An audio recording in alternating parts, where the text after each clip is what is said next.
According to the CDC, over 130 people die every day from opioid overdoses. Today, I will be talking to you about the opioid crisis in America and solutions on how to put an end to the epidemic. I have 4 main points to give you.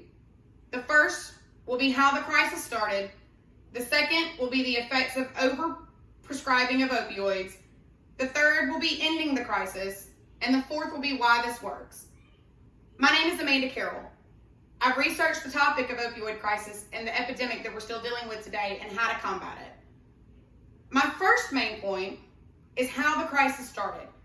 In the 90s, big pharmaceutical companies were looking for a new type of painkiller.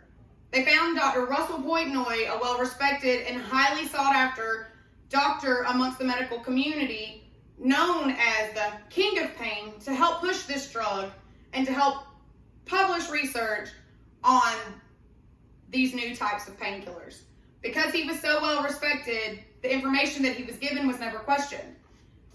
He told doctors that there was only a 1% chance of addiction and there was no dangerous side effects. But he wasn't motivated by science, he was motivated by money.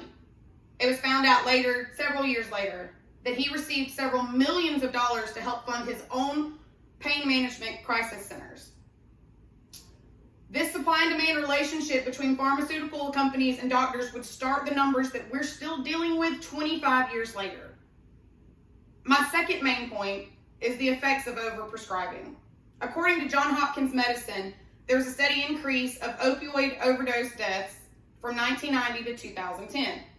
And still today, it is the leading cause of accidental death in the United States.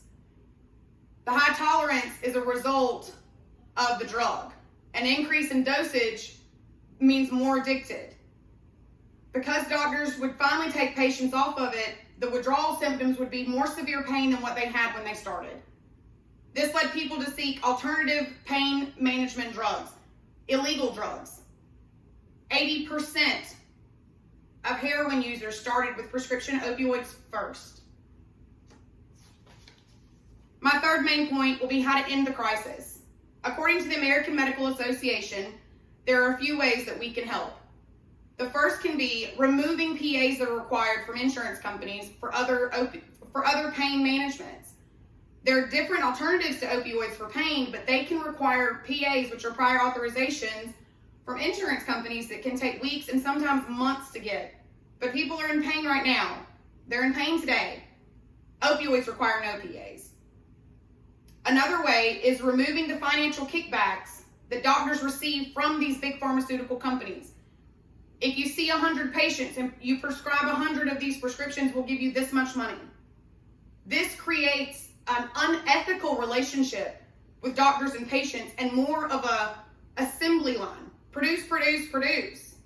It's all about quantity and not quality. And another thing is the PDMP. This is the Prescription Drug Monitoring Program database. It's a history of the patient's prescriptions over the last 12 months. But this is only used in 22 out of the 50 states. But in those 22 states, there's been a 20% decrease in patients doctor hopping seeking opioids. My fourth and final main point will be why these solutions will work. According to the European Pain Federation, doctors in Europe are paid salaries. They're not motivated by numbers. They're not motivated by big pharmaceutical companies to push these prescriptions. Doesn't matter. They get the same amount of money no matter what. Here's some numbers to help you wrap your head around what I'm saying. For every 1 million prescriptions that are wrote in the U.S., 50,000 of them are for opioids. But in Europe, for every 1 million, only 10,000 of them are for opioids. And if those numbers aren't enough, here's another set. The population in America is 382 million. 48,000 people die every year from opioid overdoses. Europe's population is almost double at 741, but they only see 9,000 opioid-related deaths every year. Today, I've talked to you about the opioid crisis in America and ways to combat it. I gave you 4 main points. The first, how it started. The second is the effects of overprescribing opioids. Third will be ending the crisis. And fourth will be why it works. Now you know more about the opioid crisis in America.